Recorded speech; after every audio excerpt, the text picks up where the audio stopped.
With the multitude of sequels, remakes, and reboots Hollywood has produced every year, who would have thought that making another Ghostbusters would be the hardest to achieve and the most controversial? Decades were spent attempting a third film until it finally morphed into Paul Feig's female-led reboot.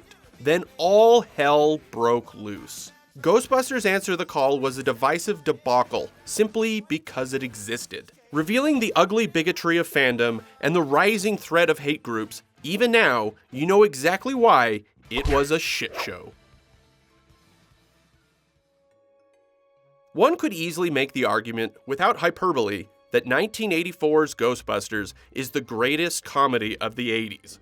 The insane blend of quotable jokes, supernatural effects, serious scares, unconventional characters, and improvisational performances was a film unlike anything before or since. Grossing roughly 10 times its budget, one would assume that a sequel was right around the corner. However, director Ivan Reitman and writers Dan Aykroyd and Harold Ramis simply moved on.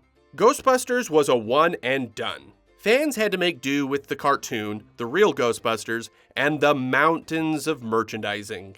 None of us had ever done a sequel because we thought it was bad luck, we thought it was crass, and we thought, why do it? You've done something great. Let the legend, remain. We can only screw it up if we try it again. In 1987, Dawn Steele, the new head of Columbia Pictures, made it a priority to get a sequel made. She got Reitman, Aykroyd, Ramis, and Bill Murray to sit down for lunch and discuss the possibilities. Quickly, the four of them remembered how much fun it was working with each other, and they came up with an idea. We hadn't been together in a room since the movie came out, and it was just really, really fun to be together. And they pitched some sort of a story idea that was really great. And I thought, holy cow, we could make that work. It ended up not being the story that they wrote, but they got us to do the sequel under false pretenses. Harold had this great idea, but by the time we got to shooting, and I was someplace else, I don't know, I showed up on the set. What the hell's this? What is this thing? But we were already shooting it. We had to figure out how to make that one work. Much like the original, Ghostbusters II was a rush production to help the studio fill a summer release date. Yet this time, Reitman wouldn't be around to help with the script, as he was knee-deep in finishing his other film, Twins. Aykroyd and Ramis wrote numerous drafts contending, with all things, the continuity of the hugely popular cartoon. They even cashed in on that popularity by giving a handful of scenes to the focused, non-terminal, repeating phantasm, Onionhead, renamed Slimer on the TV series. This time around, the Ghostbusters had to deal with the evil painting of Vigo the Carpathian that manifests the literal anger of New Yorkers into a slime underneath the city. By the time cameras were rolling, the film's third act still wasn't settled. After a single test screening, Reitman realized the film was in trouble. The Peter Dana romance was overshadowing the actual ghostbusting, and the abrupt finale had the Ghostbusters run into the museum housing the malevolent artwork, immediately zap it, roll credits. Not only was it anticlimactic, the threat of Vigo's slime wasn't apparent to that point. 2 months before release, multiple reshoots added sinister scenes of spontaneously combusting photos, ghost trains, heads on spikes, and Reitman completely replaced the last 25 minutes. Then Columbia got scared about a certain Warner Brothers comic book adaptation opening before them, and moved the release date up by 3 weeks. This pushed Industrial Light and Magic to a breaking point, and they had to abandon several sequences of Rick Moranis' Louis Tully befriending Slimer. Reitman and co. barely hit the deadline. 2 in the box! Ready to go. We be fast and They be slow. Ghostbusters II slimed theaters on June 16, 1989. Lacking the same manic energy as the first, the film is considered a far less funny carbon copy of the original, and barely grossed half as much. 1 week later, Tim Burton's record-crushing Batman clobbered the competition. Reitman regrets the messy third act, Aykroyd called it a good, but not very good follow-up, and Murray straight up disowned the movie. While it has seen a newfound appreciation decades later, Ghostbusters was not the phenomenon it was in 1984. Do you think there'll be a Ghostbusters 3 at all? They talk about it. Aykroyd would love to do it. I'd go on that voyage with him again, but maybe we would be like mentors of a new set of Ghostbusters if it ever got going. But I get asked that a lot, and I don't know if it'll ever happen. Seeing as the second film still made money, rumors of a third immediately began. Nothing was truly concrete until the late 90s when Sony started pushing for another. Aykroyd jumped at the chance, finally getting an excuse to jot down his idea, Ghostbusters Hellbent. In it, the Ghostbusters discover that Hell is actually a parallel universe of New York called Manhattan, run by Mr. Cipher, Lou Cipher, described as a Donald Trump type naturally. While promoting Blues Brothers 2000, Aykroyd claimed the screenplay was ready and they'd be shooting by the end of the year. This would be the first of countless stories of Dan Aykroyd being ever the salesman, but never the reliable narrator. Reitman felt his script was too fantastical and it removed one of his favorite ingredients of the series, regular New Yorkers. What an asshole. That's gotta be some cockroach. Murray called it bizarre and too crazy to comprehend, and Sony saw it as a too expensive gamble. The script didn't excite anyone, but there was one piece Ramis and Aykroyd did like, passing the proton packs to the next generation. And so began the utterly non-stop rumor mill of a third Ghostbusters movie.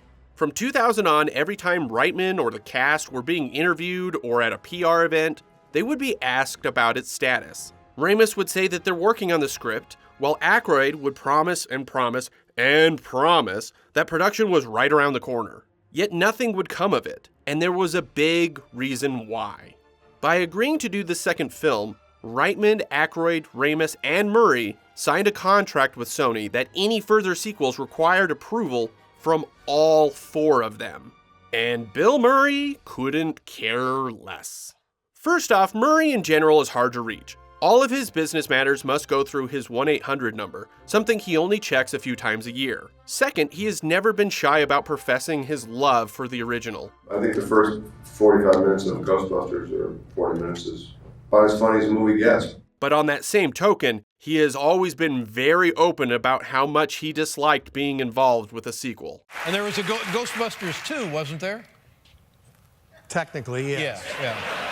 Third, Murray at the time was in the midst of shaking off his life of the party typecasting by delving into his more philosophical side and proving he had more to offer as an actor. Returning to Peter Venkman just seemed like a step back. The last, and most heartbreaking issue, was Murray's strained relationship with Harold Ramis. As a writer or director on Meatballs, Caddyshack, Stripes, and of course both Ghostbusters, Ramis helped launch Murray's career. Despite the well-known stories of how Murray ad-libs practically everything, he grew paranoid that people believed his whole persona was manufactured by Ramis, and began resenting him for it. This all came to a head on the set of Groundhog Day in 1993, when Ramis had to deal with what Aykroyd calls the Murray cane.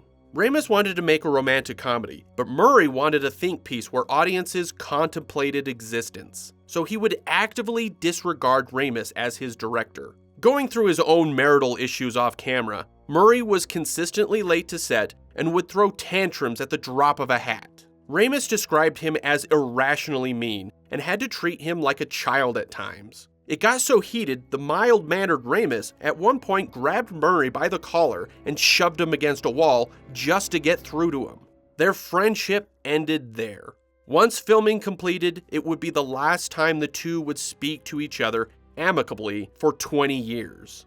Regardless, the fans' appetite for another Ghostbusters only grew, and the merry-go-round of will they won't they continued. At the tail end of 2008, Aykroyd's Hellbent script was officially tossed, as Sony hired Gene Stupinski and Lee Eisenberg to start over. The two writers, from the US office, had just written Year One, the film Harold Ramis was currently directing. They went straight for the new cadets concept and incorporated Murray's desire that Venkman die in the first act, so his commitment would be less. And they wrote separate screenplays in the event Murray officially wanted no part in it. In between all of this was Ghostbusters the video game that Aykroyd and Ramis helped write, which mostly weaves a narrative tying up loose ends from the films, rehashing characters, locations, and ghosts for maximum nostalgia. And the main cast provided their voices, including Bill Murray. I always looked at this as the third movie, and I think the gamers did too, and they've developed it with that in mind. And in fact, it really is kind of a sequel. Hopefully, it will feed into the third movie and will help it get made. That's what I'm hoping. The game itself was its own shit show. So stay tuned. It hit shelves at the same time as the Blu-ray release of the original film, which coincided with the movie's 25th anniversary. At this point, Ghostbusters 3 talk was like the Tunguska Blast of 1908. Big, loud, and over in seconds. In spite of all these new fresh ideas and faces, all the behind-the-scenes momentum died a week later when Year One debuted. Thanks to some truly awful reviews, the movie bombed, and Bill Murray refused to read anything by those writers.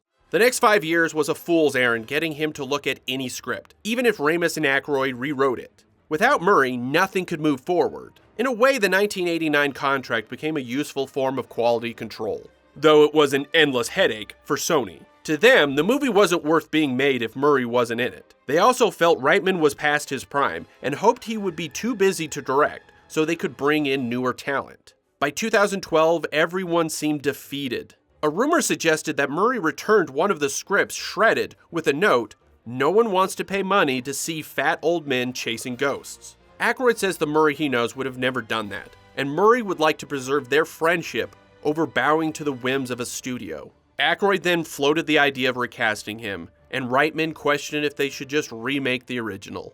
Sick of the stagnation, Sony hired Men in Black 3 screenwriter Anton Cohen to again start over. His script followed Oscar, Dana's son from Ghostbusters 2, all grown up, experiencing the supernatural. And like the previous script, Venkman is killed in the opening scene, thus becoming a ghost father figure. The screenplay reached a state that Sony felt so confident about, they greenlit the film.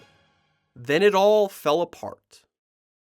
In 2010, Harold Ramis became seriously ill due to complications with an autoimmune disorder. Needing to relearn how to walk, Ramis relapsed a year later and never recovered. By early 2014, he was on his deathbed. Brian Doyle Murray pleaded with his brother Bill to make amends before Ramis was gone. Bill Murray visited his old friend one last time. Even though Ramis could barely speak, the two shared a box of donuts and reminisced about their favorite team, the Chicago Cubs. Harold Ramis died on February 24th, 2014, at the age of 69. Ivan Reitman and Harold Ramis made 5 films together, and with his friend gone, Reitman found it too hard continuing on with Ghostbusters. He told Sony he was stepping down as director and would help them find a new one. Sony found this easier said than done. Each potential director or writer they approached believed Ghostbusters to be sacred and were afraid of the project. Phil Lord and Chris Miller considered it, but with both the Lego Movie and 22 Jump Street releasing in the same year, they wanted a break. Ruben Fleischer was Sony's second choice, as he was able to get Bill Murray to cameo in Zombieland and fully embrace its cult status. Don't cross the street! I don't want to cross! Don't cross the street! Fleischer declined as well. By the fall of 2014, they had 2 interested parties, Paul Feig and Anthony and Joe Russo. Feig initially said no to making a sequel, then got excited about the notion of a reboot, because in that realm, he wouldn't be stepping on his or anyone else's cherished memories. Okay, if I was gonna do this, how would I do it? And really said, well, the reason that first movie worked so well is because the idea behind it is awesome, but it's really because those people in that cast, those 4 guys, and then the amazing people around them, were at the top of their game that time. And thought, if I could work with the funny women that I know, and showcase them through this great idea, then that gives me energy. And so that's when I said, okay, let's do it. When Feig was announced as the new director, so were his plans to reboot the series with a female ghost-busting team. He recruited Melissa McCarthy, Kristen Wiig, Kate McKinnon, and Leslie Jones as the new Busters. Flew through an easy production, and fans wholeheartedly gave the film a chance. Oh wait, we live in the cursed timeline. Ain't no bitches gonna hunt no ghosts. Oh, no, okay. Backtrack to the vile Gamergate controversy of 2014, the online anti-feminist harassment campaign that targeted women in the video game industry with threats of violence, rape, and death. The unregulated internet has always housed forums of extremist echo chambers, but Gamergate was the first of its size to galvanize racists, misogynists, and the like into a single crusade. Thanks in large part to the Pied Piper of trolls, Milo Yiannopoulos, a tech journalist for the news website Breitbart, Yiannopoulos weaponized followers of Gamergate to reject all forms of feminism, social justice, and political correctness by means of threatening critics, doxing individuals, victim blaming, and outright hate speech. Come 2015, Gamergate was inseparable from the alt-right movement, and it was easy to turn that anger towards politics and the fake news media. Intertwined in this mess was also the rise of fan entitlement, the belief that filmmakers must appease fans' own preferences or even demands if Hollywood continued to cash in on their nostalgia. Fans feel ownership over these properties, so who would know better than them? And if not satiated, some of these individuals would be extremely vocal and hostile, aka toxic fandom. After years of hearing Aykroyd sell them a Ghostbusters they'd never see, Feig's reboot wasn't in their headcanon. Toxic fans and Gamergate believers united against a common enemy. Following the announcement, Feig and his cast were immediately harassed on social media, calling out their appearances, questioning if women can be funny, claiming this wasn't what true fans wanted, and blaming them personally for ruining their favorite movie, with much harsher language. The soon-to-be troll-in-chief also joined in. And now they're making Ghostbusters with only women. What's going on? As a confused Feig said, he was just making a comedy about ghosts. Why were they so angry? His cast were very popular on Saturday Night Live, and Feig himself had a lot of nerd cred. As the creator of Freaks and Geeks, a director on multiple fan-favorite TV shows, a 20-time Comic-Con attendee, and his co-writer Kate Dippold wrote the most relatable exchange in all of television. Why would anybody ever eat anything besides breakfast food? People are idiots, Leslie.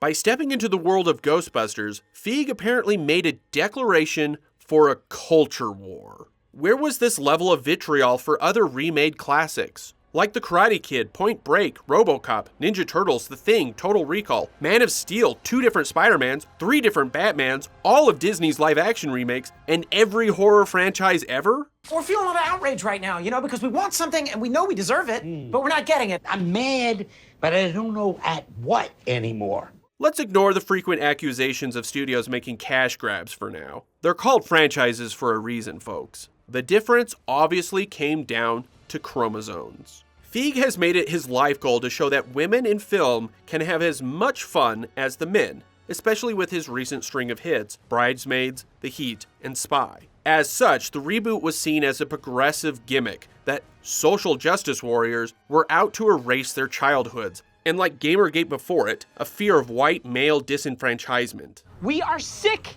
and tired of this feminized society. Men have had a very rough go of it for just recently, and it ends now. After months of non-stop sexist abuse and death threats, Feig, drunk on wine, tried talking sense to the trolls before giving up and signing off with an understandable, go f*** yourself. But as Reitman warned Feig, acknowledging them only validated them. The true Ghostbusters fans who dress up, do the cosplay and all that, they're the most wonderful, welcoming people. They're so generous. They've been just nothing but supportive. All this other stuff around it exploded, which I tried to ignore. And then very stupidly, probably the biggest mistake I've made in my career, I actually, played into it, went after some of the guys who were just being so terrible to my cast. And then, once you do that, you're the bad guy. As this went on, a leak suggested that Sony was making a different, more action-oriented Ghostbusters film, this time courting Channing Tatum to star and produce and the Russo brothers to direct, which was entirely news to Paul Feig and his team. This was considered a knee-jerk reaction by Sony, hoping to placate the angry mob with a male-friendly film. In reality, Sony always wanted to make several films at once. After Ramis died, Reitman and Aykroyd, with Murray's permission, removed their required approval. Instead, they established the production company Ghost Corps, allowing Sony to freely build Ghostbusters into an MCU-like franchise. They hired Iron Man 3's Drew Pearce to write out a franchise Bible of where the films could go. One of those was something the Russo brothers gravitated towards. But once they signed on to the 2-parter Avengers Infinity War, the project was dead in the water before the leak had yet surfaced. But the damage was done. People were pushed further into their corners.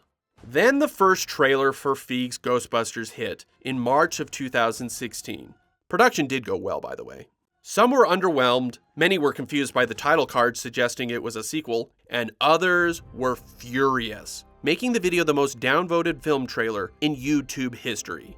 Afterwards, famous YouTube reviewer James Rolfe posted a video detailing his refusal to see the movie, spouting that same fan entitlement, and some irrational critiques based on the 2-minute preview of a 2-hour movie. By using the name, it's pretending to be original in its own right and sweeping the first one under the rug as if it didn't happen. To me, personally, it officially ended with the death of Harold Ramis. Well, at least he didn't live to see this shit. Rolfe's video exploded, reaching over 4 million views, with plenty calling him out for judging a book by its cover. Made all the more ironic when Rolfe complained about his critics having not actually watched the movie, or his video. Nonetheless, the video was a lightning rod that sparked a wave of anti-2016 Ghostbusters sentiment on YouTube that still continues today. And the further down the algorithm you are, the scarier it gets. Toxic fandom turned mainstream. Plus, while one side feared the fall of the patriarchy, others were mad that the only black woman in the cast wasn't also a scientist. Paul Feig couldn't win. Leading up to the release, the hole only got deeper and darker. Sony partnered with the NBA for promotions, but the total lack of any cast members in the ads felt like another bullet Sony was trying to dodge. China would not screen the film at all due to their rule that movies can't promote cults or superstition, a major hit for its international box office. Worried about cataloging issues and TV listings, Sony also renamed the film Ghostbusters Answer the Call sometime after debuting the trailer. It too came off as Sony attempting to satisfy fans, whether true or not. And what is now par for the course, trolls review bombed the movie on Rotten Tomatoes, IMDb, and Metacritic, weeks before anyone would have actually been able to see it. The last straw was the worst. During opening weekend, Yiannopoulos aimed all his bigotry and complete lack of decorum toward Leslie Jones. His explicitly repulsive tweets were a dog whistle for his acolytes to follow suit, convincing them that she somehow deserved this treatment. In a matter of hours, Jones received thousands of racist and sexist messages filled with threats of extreme violence and death. What's scary about the whole thing is that the insults didn't hurt me. Unfortunately, I'm used to the insults. That's unfortunate. But what scared me was the injustice of a gang of people jumping against you for such a sick cause. Yeah. They just like everybody has an opinion and it all comes at you at one time. And they really believe in what they believe in. Yeah. And it's so mean. Like, it's so gross and mean and unnecessary. And to let people know freedom of speech, because I know a lot of people came at me with that. Hate speech and freedom of speech, two different things. Two different things. Twitter banned Yiannopoulos permanently. In retaliation, trolls hacked Jones's iCloud account, leaking personal photos, information, and passwords. Again, because she starred in a comedy about ghosts.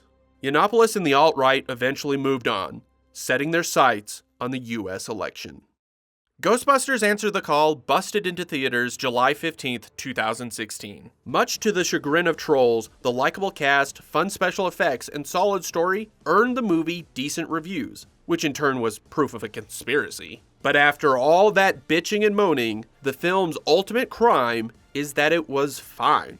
Just another mildly amusing studio comedy. A fate that could have easily happened no matter the gender of the actors. The constant controversy around the movie may have damaged its box office potential. Nevertheless, it trapped a healthy $230 million worldwide. However, it was clear by August the movie wouldn't reach its break-even point of $300 million. Sony put all their ghosts in that one containment unit, and it underperformed. Any future film plans were put on hold. Though he liked the film, Aykroyd threw Feig under the bus for the failure, claiming he didn't listen to his or Sony's advice. Paul Feig made a good movie, and there's some great things in it, and the girls are great in it. I was mad at him because he cost too much.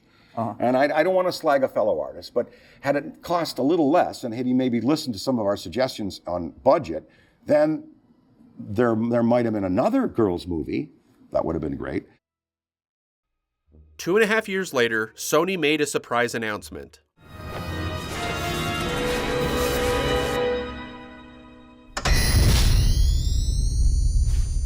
Another Ghostbusters film, this time to be directed by that little punk from the second one. Jason, Well, some people gosh. have trouble believing in the paranormal. No, he just says you guys are full of crap and that's why you went out of business. Jason Reitman, Ivan's own son, spent the last 15 years as a writer-director before approaching his father's legacy. Obviously, I've been asked my whole life, would I ever make a Ghostbusters movie? It came to me through this girl, I imagined this 12-year-old girl standing in a field with a proton pack, and it was only later that I realized that this was Egon Spengler's granddaughter.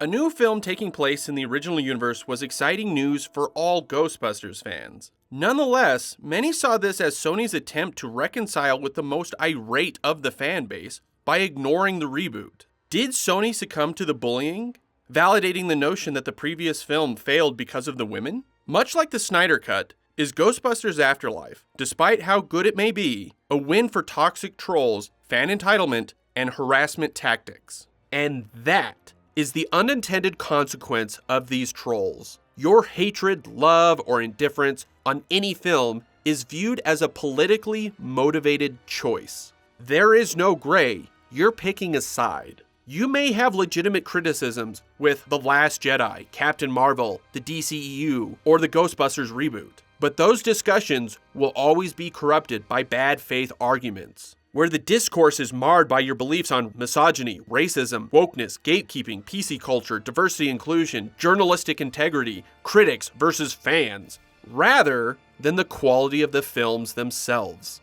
Are we unable to have reasonable disagreements on pieces of art without tripping the landmines set by these trolls? This is the everything is political landscape we now reside in. Leave it to trolls to ruin everything. Or, to put it another way, people are idiots, Leslie.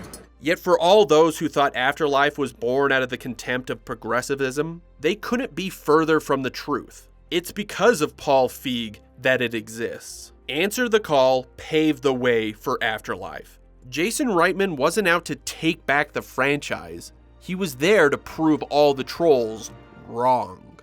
And also, Paul, to express gratitude to you for kicking down the door on what a Ghostbuster and who a Ghostbuster can be. You were the first one through the door, and you were the person who was going to allow it so that I can make this movie and many other people can make Ghostbusters movies about people of every race, every gender, for people around the world. There are all kinds of Ghostbusters movies that I want to see. Thank you for making that possible.